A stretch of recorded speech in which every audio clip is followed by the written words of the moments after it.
ይኸውና ይሰማል። ምንም አይደለም። ዞር በይ። ውርጋ ልደበደብኝ ነው። መጠንም ማለት እድሜ ማለት ምንም አይደለም። ዞር በይ።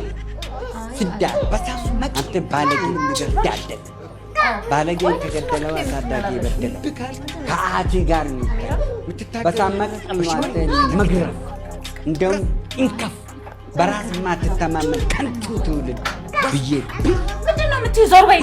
ስድባ ሸላፋ ይሄ ምርቃት ነው።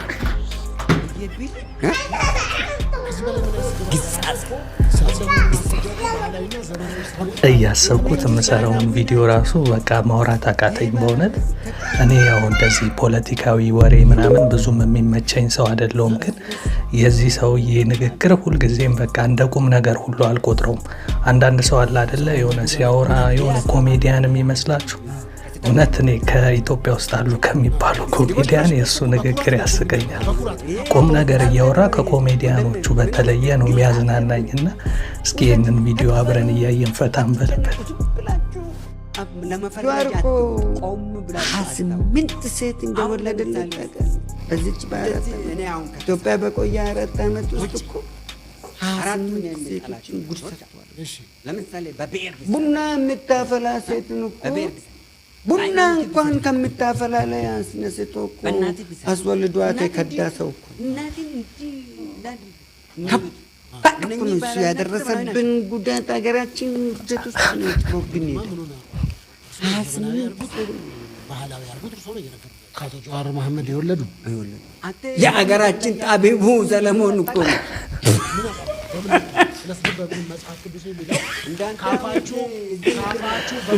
የሀገራችን ጣቢቡ ሰለሞን እንዳንተ አዋቂ አለ እንደ ጀዋር መሐመድ በነበረ ጊዜ ሀገር ውስጥ በነበረ ጊዜ በ40 አጃቢ ነው።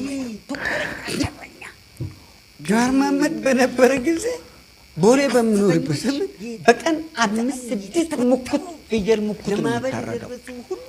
እነኚህ ሴቶች ናቸው ጨርሶ ገዛ ቤት በማህበር ተደራጅቶ በማህበር ደግሞ እንዲህ የሚለው ነገር ለፈውስ ነው የሚፈለገው። ምንድን ነው ብለን ግራ እስክንገባ በዘርፈ ብዙ ነገር አዋረደን። ጀግኖቻችን ፍጹም ጀግኖቻችን በላ ከቴሩ ጌሳን በላ ስንቱን ጫካ የሚዋጉትን አባላቸው። አሁን ኦሮሚያ ውስጥ ያለ በአሁኑ ሰዓት ላይ ኦሮሚያ ውስጥ ያለ ሸኔን የሚመራው ጀዋርና ዘመነ ካሳይ ናቸው በበላይነት የሚመራው። ግዳ አርሲ ላይ በቀደም የተፈጠረውን ሳይፈጠር በፊት እኔ በሚዲያ በሀቅና ሳቅ ላይ በደንብ አስቀምጫለሁ ስጋት። ይኸው ይሄን ሊፈጥር ነው ይሄ ሰውዬ። አርሲ ላይ በደንብ ጥንቃቄ አድርጉ። ዘርፈ ብዙ ችግር ሊፈጥር ነው። ምርጫን ለመበጥበጥ ቆርጦ ተነስቷል ብዬ ከምርጫ በፊት ከጆርናሊስት ሪያድ ኡፌራ ጋር ሁኜ በደንብ ተናግሬያለሁ። በደንብ ተንትኛለሁ። ተጠንቀቁ ብያለሁ ለመንግስት። በስመ ሸኔ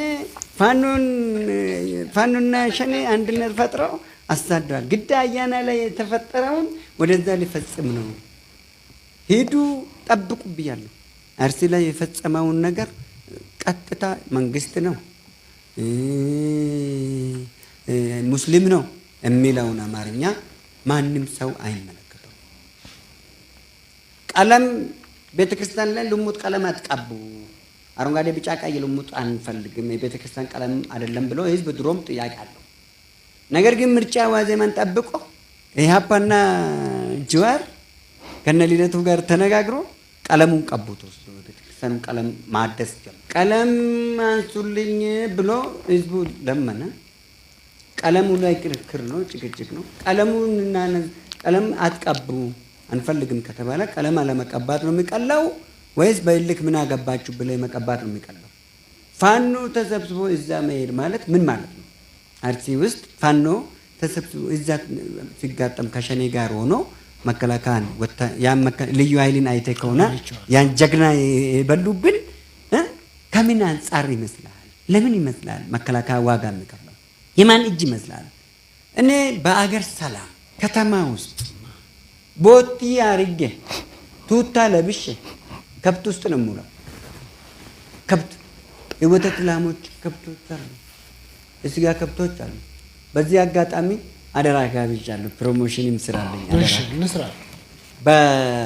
በዘመን መለወጫ ዶሮ፣ ቅቤ፣ አይብ፣ ቆጮ፣ ቡላ፣ ፍየል፣ በግ፣ ኮርማ፣ ሰንጋ እንደ ጉድ ያዘጋጀው ነው። ባዛር አዘጋጀው። እንግዲህ ለአዲስ ዓመት ተዘጋጁ እያለ ነው። ከራሴ ማሳ ላይ ነው ከብቱንም ቅቤውንም ወተቱንም የምታገኙት እያለ ነው። እና ለማንኛውም ይህንን ሙሉ ቪዲዮ ያው ሶፊ ሾው ላይ ተለቋል። ይህ ቀንጨብ ተደርጎ ቲክቶክ ላይ የተለቀቀውን ቪዲዮ ተመልክቼ ነው ወደ እናንተ ያቀረብኩላችሁ። በጣም ነው ግን ፈገግ ያሰኘኝና ሰውየው እኔ ሁልጊዜም ቢሆን ቁም ነገር ሲያወራ እንደ ቁም ነገር ቆጥሬው አላቅም። ማለት ላጣጥል ፈልጌ ሳይሆን ንግግሩ ከቁም ነገሩ በላይ የሰውየው አክቶች፣ ሁኔታዎች ምናምን ትንሽ ፈገግ ስለሚያሰኙኝ ፖለቲካ ባልወድ እንኳን የሱ ሰውዬ ንግግሮች ትንሽ ስለሚመቹኝ ቪዲዮዎቹ ቲክቶክ ላይ ምናምን ተቆራርጠው ሲመጡ ከማያቸው ቪዲዮዎች አንዱን ነው እንግዲህ ወደ እናንተ ያቀረብኩላችሁ። እንዴት አያችሁት? ይህንን ቪዲዮ ስትመለከቱ እናንተም ፈገግ እንደምትሉ አልጠራጠርም። ይህን ሰው ግን ስታዩት በቁም ነገር ነው የምትሰሙት ወይስ እንደኔ እየሳቃችሁ ነው የምታዩት? እስኪ ሀሳብ አስተያየታችሁን ከስር ጻፉልኝ። የእናንተው የላ ነበርኩ። መልካም ጊዜ